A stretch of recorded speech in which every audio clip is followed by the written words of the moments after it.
को हमारी सीता वापस कर देता है तो लड़ाई लड़ना ठीक बात नहीं, क्योंकि लड़ाई में केवल मृत्यु मिलती है और कुछ नहीं मिलता। ये याद रखो हमेशा, ये हमेशा याद रखो, लड़ाई में मृत्यु के सिवा कुछ नहीं मिलता। अगर लड़ाई कहीं होती है तो उसमें मृत्यु ही मिलती है। तो भगवान राम से शिक्षा हमें ये लेनी है कि गीधराज जटायु ने तो ये बात बता दी थी कि हे राम, रावण सीता को ले गया है। फिर राम को, बानरों को, हनुमान आदि को भेज करके पता लगवाने की आवश्यकता क्या थी? तो भगवान ने शिक्षा दी है सबको कि अगर कोई तुमसे ये बता देता है कि तुम्हारी ये चीज खो गई, तुम्हारी ये वस्तु खो गई है, ये फला व्यक्ति ले गया है, तो भगवान राम की ये शिक्षा है कि आप अच्छी प्रकार से, भली भांति आप अच्छी प्रकार से जानकारी जब करवा लेना और ये पता लगवा लेना कि हाँ तुम्हारी खोई हुई वस्तु वहां रखी है, तब चढ़ाई करना। और जब चढ़ाई भी करना तो एक बार खबर भिजवा देना। अगर वो सामान तुम्हारा वापस कर देता है तो लड़ाई मत लड़ना। भगवान राम ने अंगद को भेजा और कहा जाओ रावण से कह दो हमारी पत्नी सीता को वापस कर दे, हम लौट जाएंगे। ये राम की शिक्षा है। फिर आगे आइए द्वापर में, जब भगवान श्री कृष्ण शांति दूत बनकर के आए तो द्रौपदी ने कहा था गोविंद क्या है मेरे केस खुले रहेंगे? तो भगवान ने कहा था अच्छा अब आप सबके समक्ष जो है साक्षात प्रभु काशी जी, जिनका नाम लेने मात्र से ही मोक्ष प्राप्त हो जाता है, वो पधार रहे हैं और उनके दर्शन करके उनके मुखार बिंदु से अमृत में वचनों को सुन करके स्वयं को कृतार्थ करो।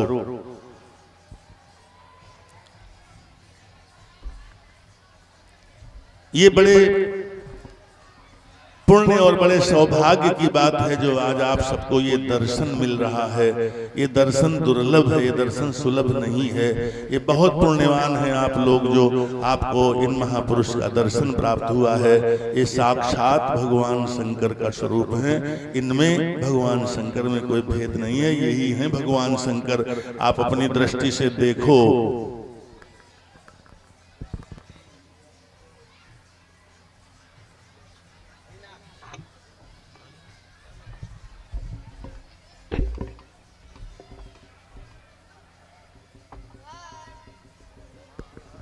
हरि ओम मा इकेतवोर्जेतवा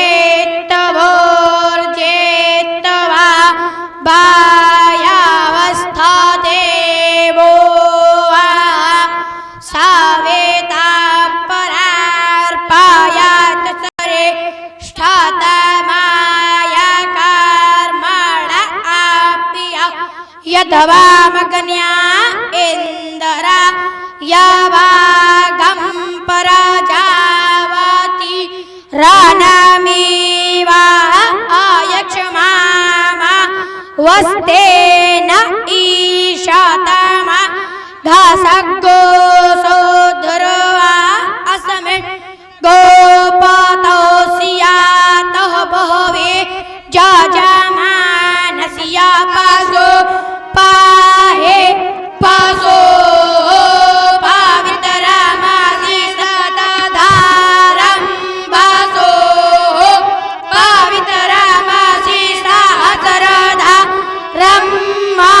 देवस्वा सावित्री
बोलो नागा निरंकारी जी महाराज की जय। बोलो गुरुदेव भगवान की जय। बोलो शंकर भगवान की जय। देखिए भगवान विष्णु की सवारी क्या है?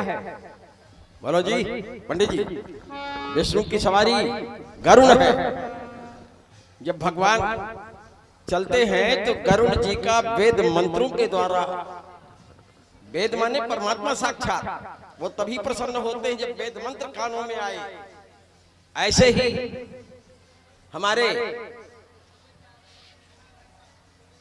ऊर्ध्वामनाय काशी सुमेर पीठाधीश्वर जगत गुरु शंकराचार्य भगवान के श्री चरणों में श्री सूक्त नारायण सूक्त के द्वारा मैं अभिनंदन करना चाहता हूं। आप लोग सुनो, क्योंकि उनके आर बगल सब वेद मंत्र की ध्वनियां होती हैं, तभी तो शंकराचार्य हैं। बोलो शंकर भगवान की।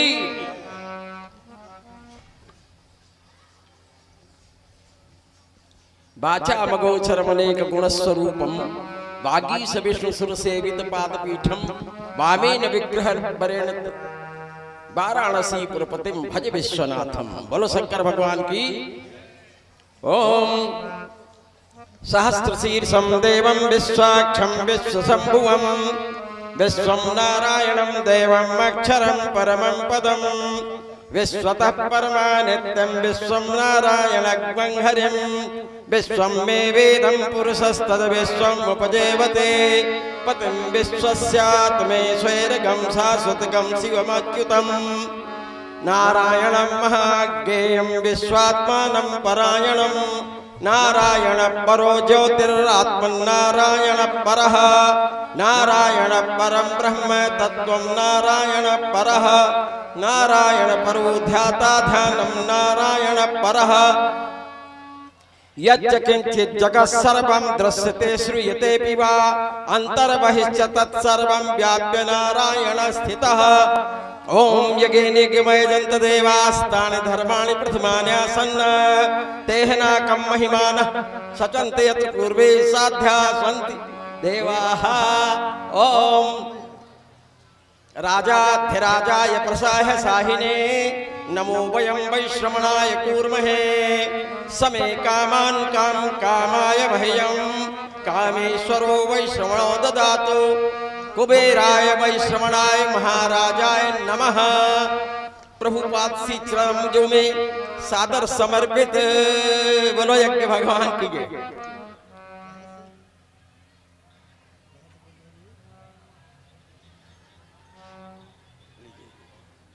अब मैं स्टैंड लगा दे भैया, निवेदन करता हूं कि अपनी वाणी द्वारा हम लोगों को शुभ आशीर्वाद देने की कृपा करें। तत्वविद श्री डॉक्टर साक्षी चेता जी बिजी थी, काफी भीड़ लगी है। आइए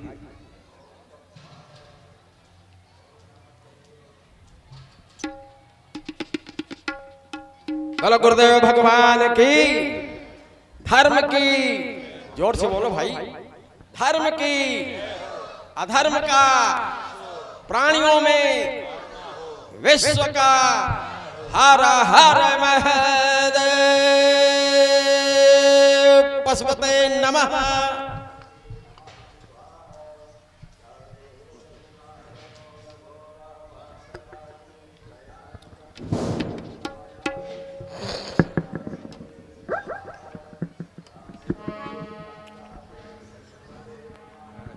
गजाननं भूतगणाधिसेवितं कपित्थजम्बो फलचारुभक्षणम् उमाश्रुतं शोकविनाशकारकं नमामि विघ्नेश्वरपादपङ्कजम्। विघ्नेश्वराय वरदाय सुरप्रियाय लम्बोदराय सकलाय जगद्धिताय नागाननाय स्तुतियज्ञविभूषिताय गौरीसुताय गणनाथ नमो नमस्ते।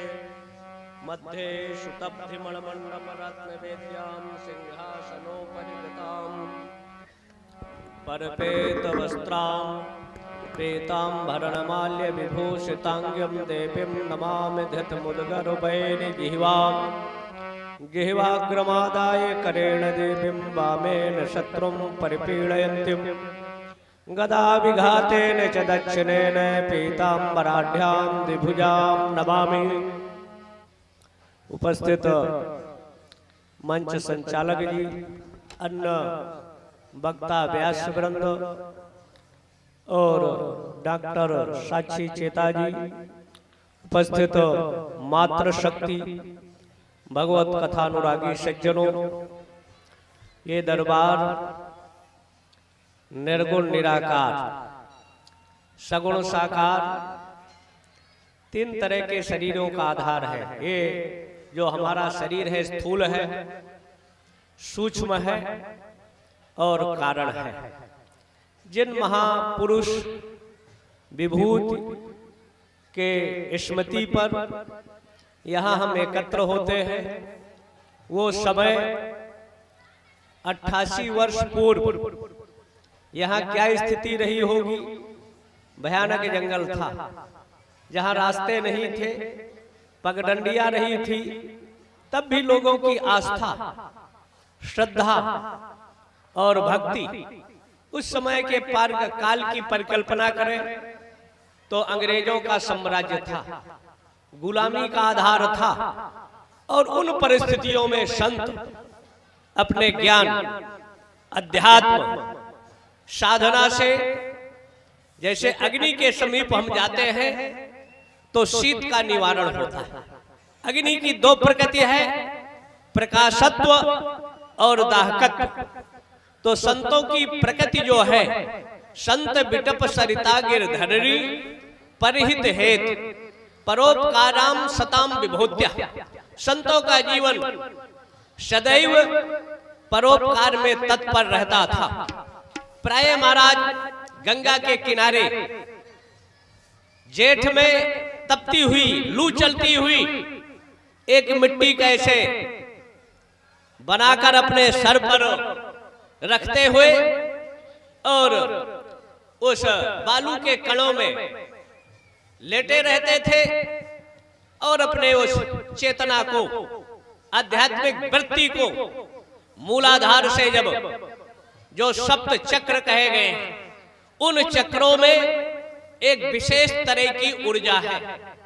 लेकिन ये ऊर्जा के बारे में आपको सनातन धर्म या पतंजलि का दर्शन ही बता सकता है। मेडिकल साइंस वाले चीड़-फाड़ करें तो उनको वहां चक्रों के या ऊर्जा का अक्षय केंद्र है, वो इसके बारे में प्राय है शून्यता की स्थिति में है। और यदि पिंडे तद ब्रह्मांडे, विश्व ब्रह्मांड में कहा क्या घटित अघटित होने वाला है, ये साधक या संत दिशाएं ही जिनके वस्त्र है और इस पृथ्वी को ही जिन्होंने अपना बिस्तर माना हो, आकाश ही जिनका एक तरह से कंबल या तोशक मान लिया जाए, तो संतों का दिशाएं ही दसों दिशाएं, अंबर और ये पृथ्वी, ये उनके वस्त्र के रूप में होते थे नागा जी के, जिन्होंने दिव्य शक्तियों को अर्जित किया। लोग देखते थे कि अभी तो महाराज यहाँ है और 4 घंटा बाद देख रहे हैं कि कहीं दूसरे स्थान में वहां भी भक्तों से संवाद कर रहे हैं, उनके दुखों की निवृत्ति के उपायों को बता रहे हैं। ऐसे दिव्य इंजन योगी के रूप में यम नियम आसन प्राणायाम प्रत्याहार धारणा ध्यान समाधि, समाधि में जो व्यक्ति देखता था, निर्विष समाधि का अनेक विकल्प जो पतंजलि ने अपने 6 भावों में, 6 खंडों में जिसका निरूपण करते हुए, तो ऐसे सिद्ध योगी के तौर पर महाराज नागाजी महाराज थे। और अनेकों लोगों के कहीं किसी पर संकट है तो उनके प्राणों की रक्षा अपने दिव्य आयुधों के द्वारा उनकी किया। लेकिन उन्होंने सामने वाले की दृष्टि से उनके शरीर में आयुध दिखते नहीं थे, वो दिव्य आभा प्रभा छटा से ओतप्रोत रहते थे। ऐसे उनके शिष्यों में आगे अगर देखा जाए तो पथिक जी महाराज, जिन्होंने अपने जो वेदों के गूढ़ अनुसुलझे जिन रहस्यों को वैयाकरणाचार्य या मीमांसक या न्यायिक जिनके अर्थ लगाने में जिनकी मेधा स्मृति चकरा जाती थी, ऐसे पथिक जी महाराज अपने छंदों के माध्यम से लोक भाषा में, जन भाषा में, मतलब गूढ़ रहस्यों को लोक भाषा में व्यक्त करते रहे। जैसे कल पावना अवतार गोस्वामी तुलसीदास जी महाराज ने निगमागम सम्मतम यत् अष्टादश पुराणेषु व्यासस्य वचनद्वयम्, भगवान व्यास उन्होंने 18 पुराण वेदों की संहिताएं, धर्म शास्त्रों का निर्माण कर उस समय लोक भाषा, देव भाषा में लोगों के रहस्यों को सुलझाते रहे। वैसे कुछ समय पूर्व पथिक जी महाराज ने भी अपनी लोक शब्दावली में, कवित्व की शैली में, अश्व कवि की शैली में लोगों के और मतलब वैराग्य और कहीं ठहरते नहीं थे, प्रायः चलते हुए। और वो काल यहाँ जो पूर्णिमा का होता है, मतलब भगवान विष्णु आषाढ़ पूर्णिमा से कार्तिक पूर्णिमा, वैसे आषाढ़ एकादशी से देवोत्थानी तक भगवान विष्णु 4 महीने शयन पर जाते हैं। देवोत्थानी को भगवान का जागरण होता है और शुभ कामों का प्रारंभ हो जाता है। तो पूर्णता मतलब काशी जो ये कार्तिक है, कार्तिक में देव दिवाली के रूप में, मतलब इस धरा पर देवत्व परिलक्षित होता था। और ये देवत्व का आधार कभी इस देश पर नारांतक, देवांतक नाम के असुरों का साम्राज्य था। और उन असुरों ने पृथ्वी पर त्राहि त्राहि, देवता भी अपने लोगों को छोड़कर कंदराओं के जंगलों में, कहीं संतों के आश्रम में शरण लिए पड़े रहते थे। ऐसी विषम परिस्थिति में भगवान गणेश 56 विनायक के रूप में और तत्कालीन काशी नरेश के जो कश्यप थे, उनके पुरोहित थे, कश्यप पुत्र के रूप में भगवान गणेश का प्रादुर्भाव होता है। जब उनके लड़के की शादी का प्रकरण आया तो रास्ते में आते हैं तो नारांतक का अंत किया, और इधर शादी आदि का कार्यक्रम प्रारंभ था, उसमें देवांतक आता है और अनेक तरह के अस्त्रों का प्रयोग कर लगभग 25% भूभाग को जला दिया। उस समय खड़ानन ने, उनका गजानन ने अंत कर एक तरह से मानवता की रक्षा और सुरक्षा किया था। उसके बाद और कहीं वर्णन आता है त्रिपुरासुर, अघासुर, बगासुर जैसे अनेक असुरों का भागवत में है। त्रिपुरा का वर्णन, त्रिपुरासुर का वर्णन जो देवी रहस्य है या शाक्तक प्रमोद है, उसमें देवी के अनेक रूपों का रहस्य आता है। जहां भगवती ने महिषासुर का रूप धारण करते हुए, भगवती ने अपने शरीर से 10 तरह की शक्तियों को निर्मित करते हुए सृष्टि में आसुरी शक्तियों को सफाया करने का काम किया था। और जब वो कार्य हुआ, वो समय था पूर्णिमा का, कार्तिक पूर्णिमा के रूप में, जिसको लोगों ने, जब असुर संस्कृति का पराभव हुआ, तामसी प्रवृत्तियों का विनाश हुआ, आसुरी शक्तियों का विनाश हुआ, तो दैवी शक्तियां मतलब सात्विकता समाज में प्रबल और दृढ़ होती है। तो ऐसी स्थिति में धार्मिक कार्यों की प्रबलता होती है, प्रखरता होती है। और यही कार्य अपने जीवन में नागा निरंकारी जी महाराज कर रहे थे। जब उन्होंने इस धरा पर देखा कि दिव्य सूक्ष्म रूप से दैवी शक्तियां उनको प्रायः उनका मार्गदर्शन लेती थी, सूक्ष्म स्थूल और इस कारण शरीर से, जब उन्होंने दैवी शक्तियों को अपना अनेक तरह का आदेश निर्देश की आगे क्या बहुत सी चीजें वो कहते रहे, और उनके न रहने के बाद भी वो उनकी कही हुई बातें सत्य सिद्ध होती है। प्रायः संत भूत भविष्य वर्तमान तीनों को देखने की समर्थ और शक्ति रखता है। सनातन दुनिया की वो विचारधारा है जो सर्वे भवन्तु सुखिनः सर्वे सन्तु निरामया सर्वे भद्राणि पश्यन्तु मा कश्चित् दुर्भाग् भवेत्। इस धारा से मनुष्य मात्र के जीवन से अत्यंत दुखों की निवृत्ति हो, जीवन में शांति और सुख का आधार बने, ये देवी और सनातन संस्कृति का ध्येय सदैव से रहा है। संतों के सानिध्य में जाने से, जैसे अग्नि के सानिध्य में जाने से आपका ताप मिटता है और एक प्रकाशत्व की प्राप्ति होती है, तो संतों के सानिध्य में जब हम बैठकर पद्मासन लगाकर कर्मेंद्रिय और ज्ञानेंद्रिय को एकाग्र कर उनके मस्तक के मध्य में आज्ञा चक्र में जब ध्यान हम केंद्रित करते हैं तो उससे एक विशेष तरह की ऊर्जा लव आपको परिलक्षित होने लगता है। ये भारत के हर सनातनियों के अंदर दिव्य अद्भुत विलक्षण शक्तियों का केंद्र था। दुनिया में सबसे प्राचीन पुरातन सनातन था, लेकिन आज सनातन पर चतुर्दिक, भारत के साथ साथ चतुर्दिक सनातन पर प्रहार, आपसी तामसी और विधर्मियों का वो सतयुग में भी था, त्रेता में भी था, द्वापर में भी था और इस कलयुग भी अछूता नहीं है। जहां मानवता कराह उठती है, नैतिकता मानवता की बात करने वाले, लेकिन जब बेगुनाहों का, यहां तक जिस देश में डॉक्टर सुरक्षित नहीं, जिस शिक्षा के मंदिरों से देवत्व का निर्माण होता है, उन शिक्षा के केंद्रों से भारत तेरे टुकड़े होंगे। पार्लियामेंट के हत्यारे के लिए कहते हैं कि हम शर्मिंदा हैं, तेरे कातिल जिंदा हैं। जब शिक्षा के केंद्रों से ऐसे नारे बुलंद होते हो और सत्ता मूक दर्शक बैठी रहे, न्यायालय भी ऐसी स्थिति में उन तामसी राजसी मानवता के शत्रुओं के लिए, भारत एक दुनिया का ऐसा देश है जहां 25 करोड़ मुकदमे लंबित हैं, उनके लिए न्यायपालिका को समय से न्याय देने के लिए फुर्सत नहीं है।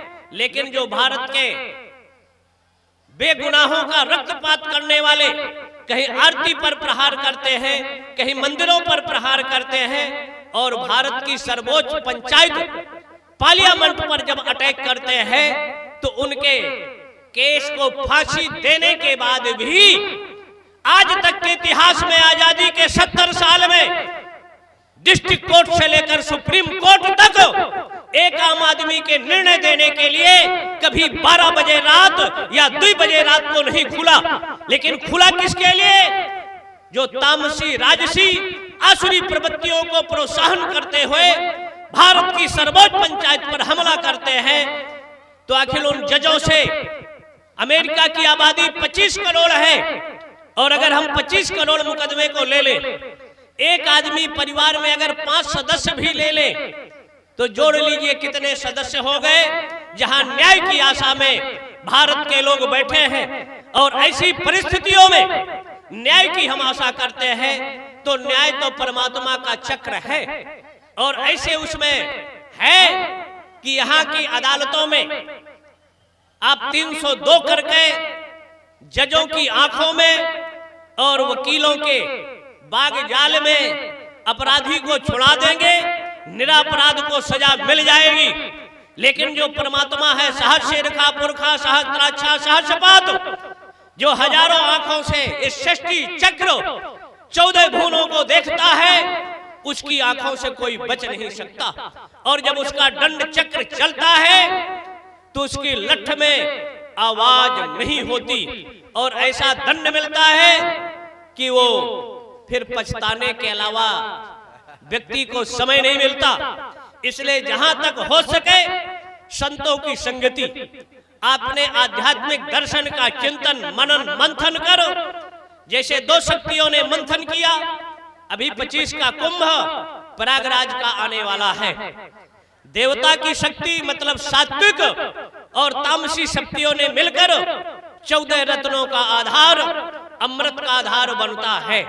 तो ग्रह नक्षत्र और चंद्र सूर्य के संयोग से ऐसा काल बनता है ज्योतिष गणना के आधार पर, जिसको हम अमृत काल कहते हैं, जिससे जल में प्रतिरोधात्मक प्रबल दृढ़ शक्ति उत्पन्न होती है, और वो शक्ति में स्नान करने से दिव्यता की प्राप्त होती है।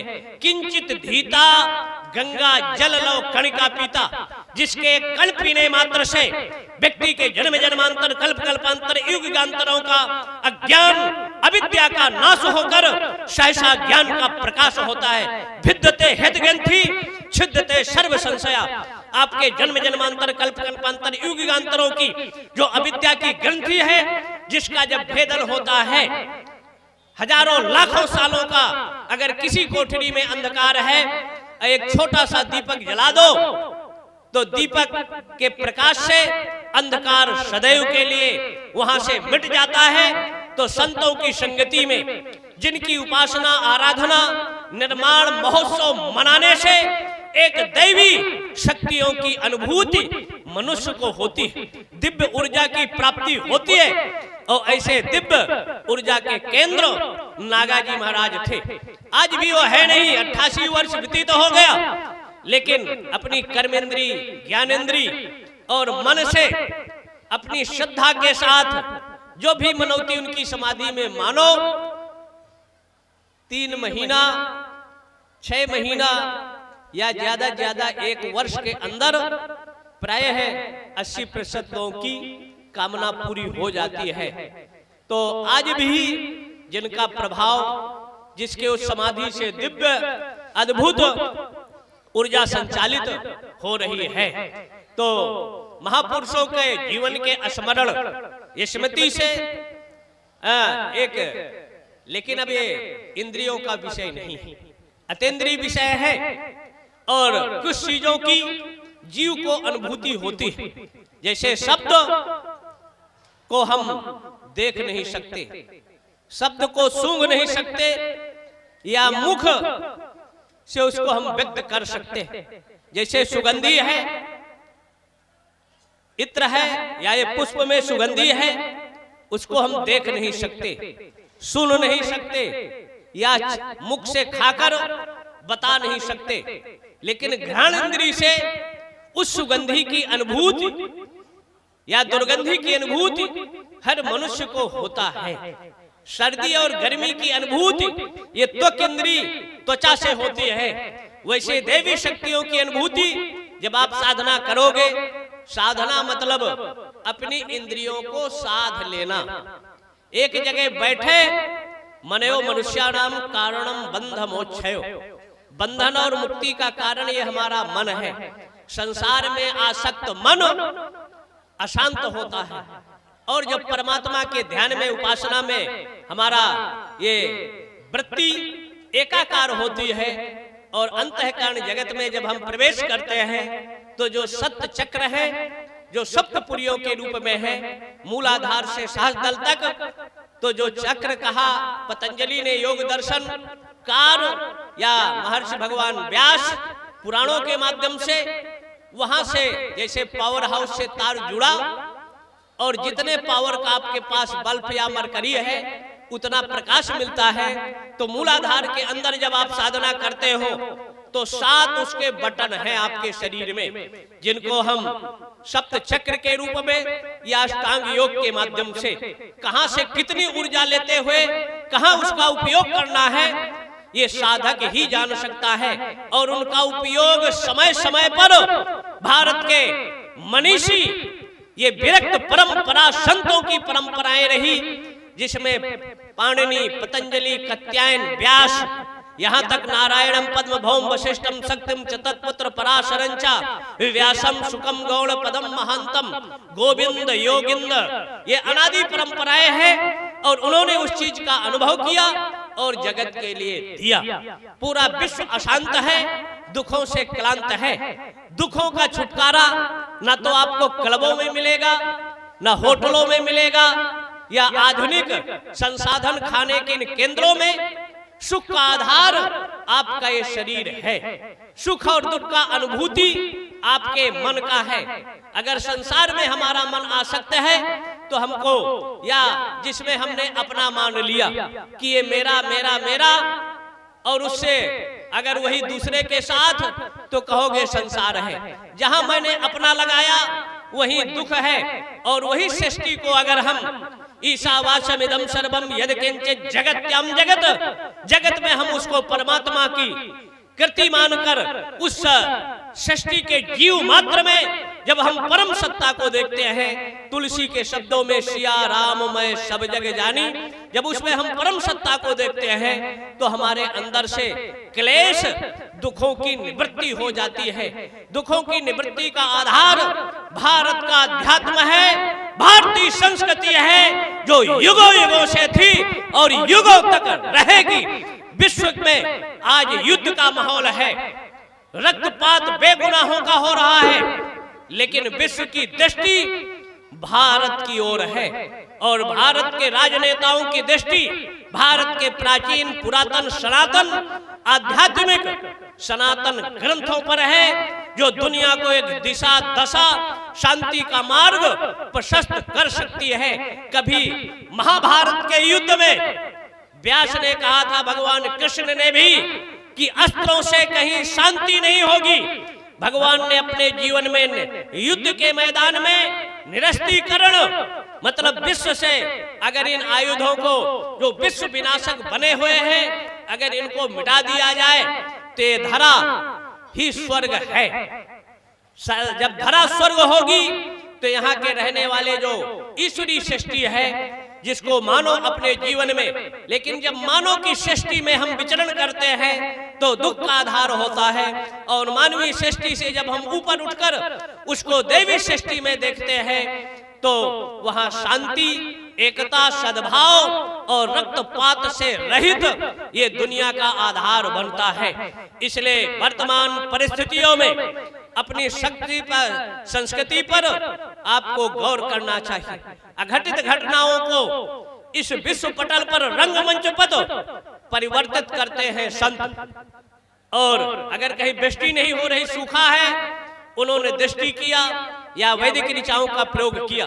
जैसे यहाँ यज्ञ की परिपाटी कई वर्षों से चली आ रही है और जिसका आधार दैवाधीनम जगत सर्वम मंत्राधीनश्च देवता ते मंता ब्राह्मणाधीना तस्मात् ब्राह्मण देवता, जो ब्राह्मण देवत्व के रूप में जिन्होंने अपने जीवन में उन वेद की ऋचाएं, जिसको अभी संचालक जी परिलक्षित कर रहे थे अपने उद्बोधन में, तो परमात्मा का निश्वास रूप है वेद।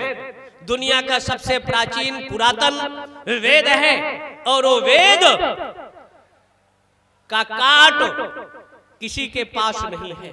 वैदिक ऋचाओं में इतनी शक्ति है, अगर आप जल वृष्टि कराना चाहते हैं मंत्रों का प्रयोग करिए, जल वृष्टि होगी।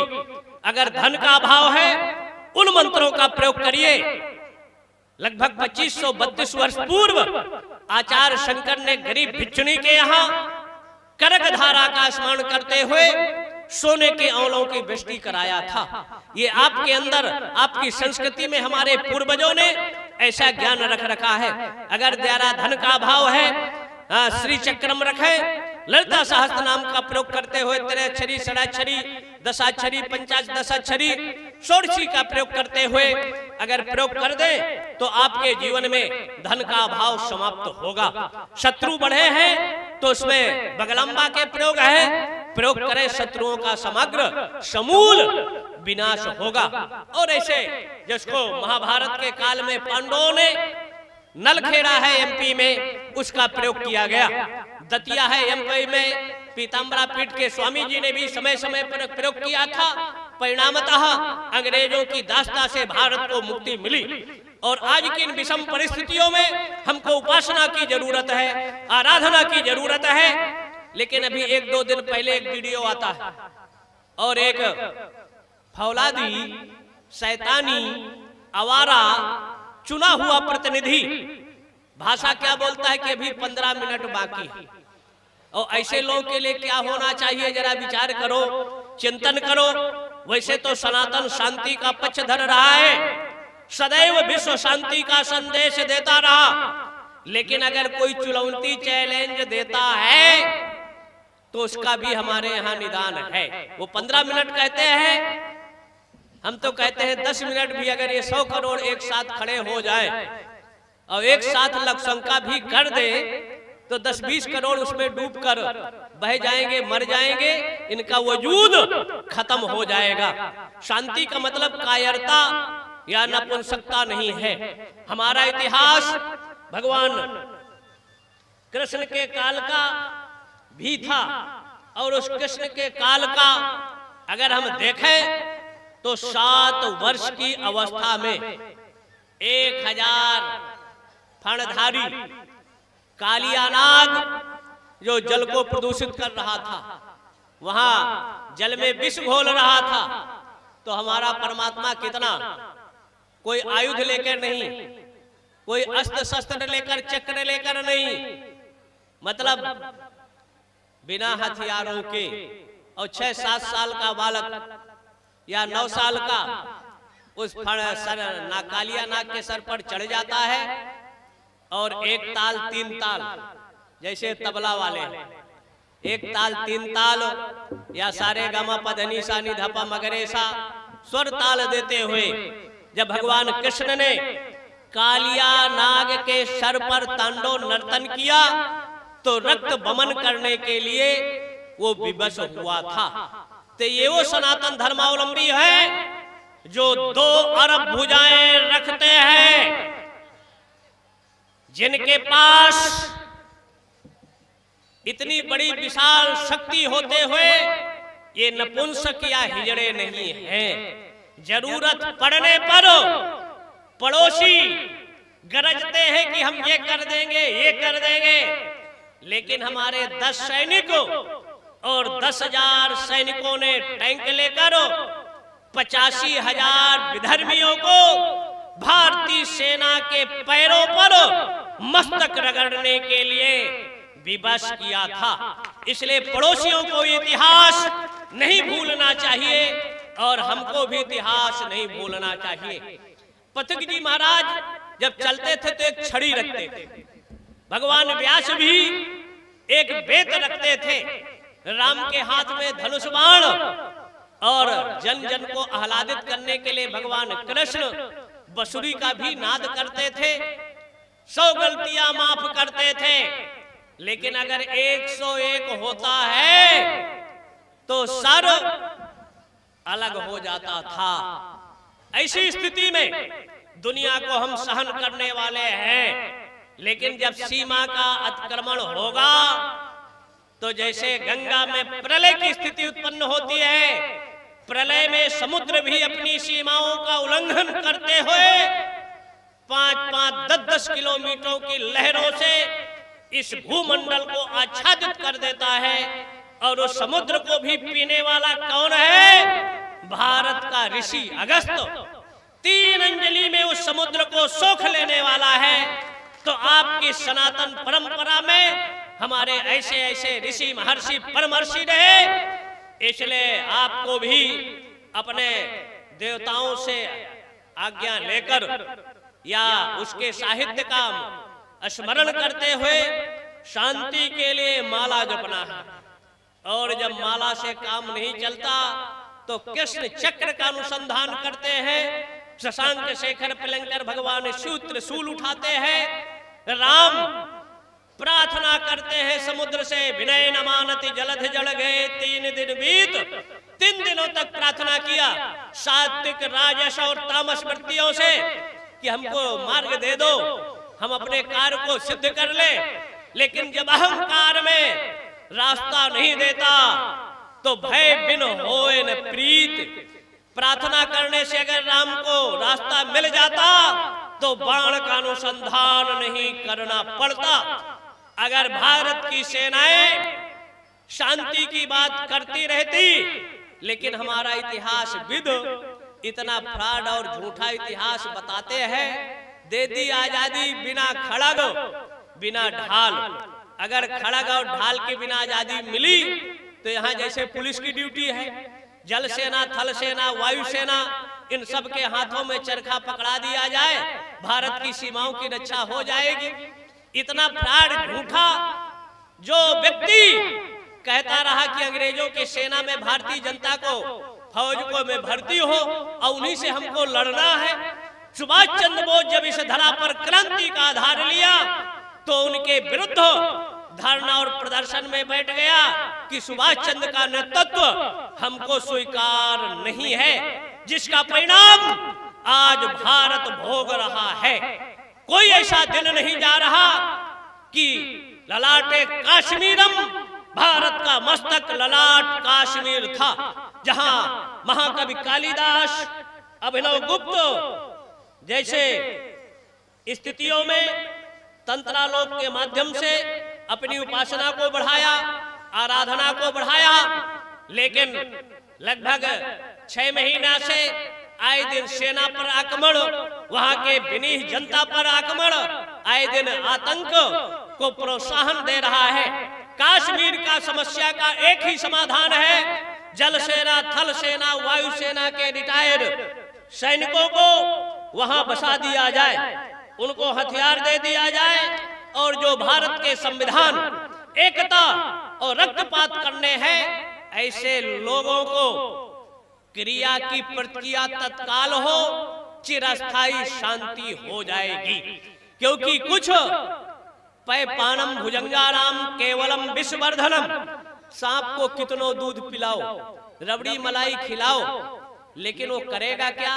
जब प्रहार और वो करेगा तो समझिए वो एक तरह से विष ही वमन करेगा।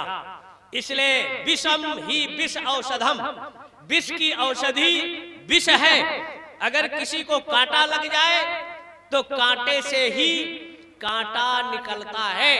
तो कश्मीर में चिरस्थायी हो, जहां कालिदास, अभिनव गुप्त और क्षीर भवानी, और जहां जगदम्बा, जहां भैरव वैष्णवी विराजमान है, जिन केसर की ख्याति, क्यारियों में केसर उत्पन्न होता था, वहां भी भाईचारा होता था, सद्भाव का वातावरण था। सबसे महंगी सब्जी अगर देखें वहां तो गुच्छी होता है, जो 50,000 से लेकर 1.5 लाख रुपया किलो है। ऐसे सब्जी को सेवन करने से हार्ट, बीपी, शुगर या शरीर की प्रतिरोधात्मक क्षमता या प्लेटें, जिसके सेवन करने से अगर 40 है तो सीधे 2-2.5 लाख तक पहुंच जाता था। ऐसी ऐसी दिव्य औषधियों का केंद्र था। लेकिन आज अशांति का केंद्र बना हुआ है। इसलिए शांति के लिए हमको अध्यात्म के मार्ग पर चलना है। लेकिन जब अध्यात्म से काम नहीं चलता तो भगवान कृष्ण ने युद्ध के मैदान में धर्म क्षेत्रे कुरुक्षेत्रे संवेता युधिष्ठिरः मामकाः पांडवश्चैव, तब अर्जुन को उन्होंने गीता का उपदेश किया था और कहा धर्म के लिए लड़ो। और एक दिन वो आने वाला है, चाहे आज चाहे 10-5 साल के बाद आपको लड़ना है। किससे लड़ना है? इन तामसी, राजसी, आसुरी प्रवृत्तियों से। सात्विकता पर ही प्रहार और कुठार है। भारत के वजूद पर खतरे का वातावरण निर्मित हो रहा है। ऐसी परिस्थितियों में आपको सचेत, संग्रहित, ये हमारे संत पहले भी करते रहे।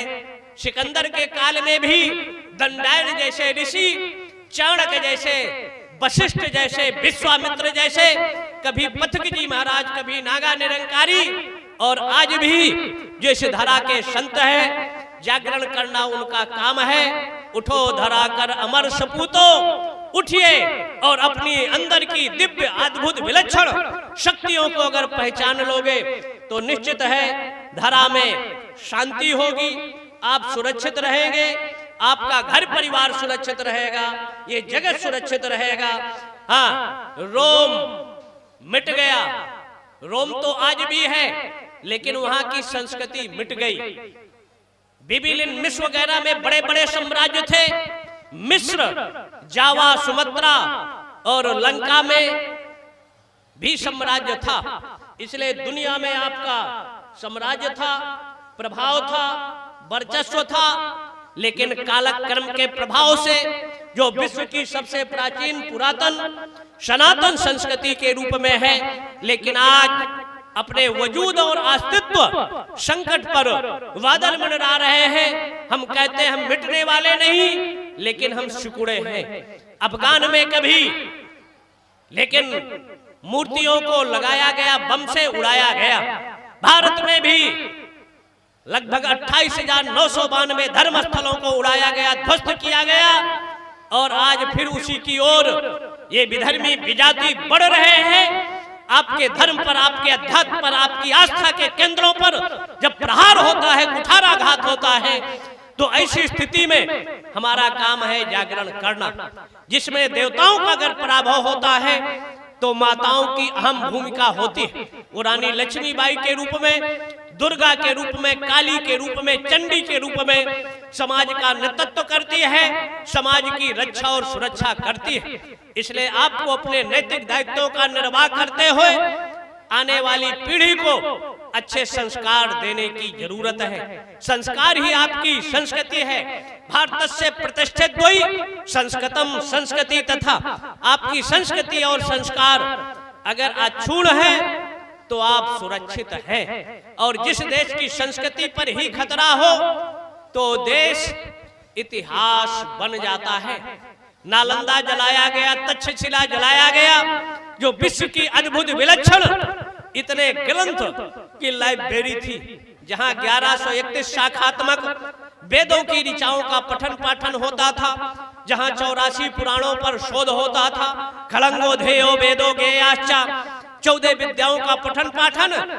लेकिन नालंदा जला, तक्षशिला जला, विक्रमादित्य का भोजशाला जला, और आज पुनः भारत को, जब दुनिया में लोगों को गणना का ज्ञान नहीं था, तब भारत के हमारे ऋषि महर्षि ये संतों के मार्गदर्शन पर हम विमान बनाते थे, आयुध बनाते थे, अणुपण बम बनाते थे, और ऐसे विमानों की रचना हमारे पूर्वजों ने किया कि कितने सवारी बैठ जाओ तब भी एक सीट उसमें रिक्त ही रहती थी। यहाँ तक आज दुनिया का विज्ञान नहीं पहुंचा।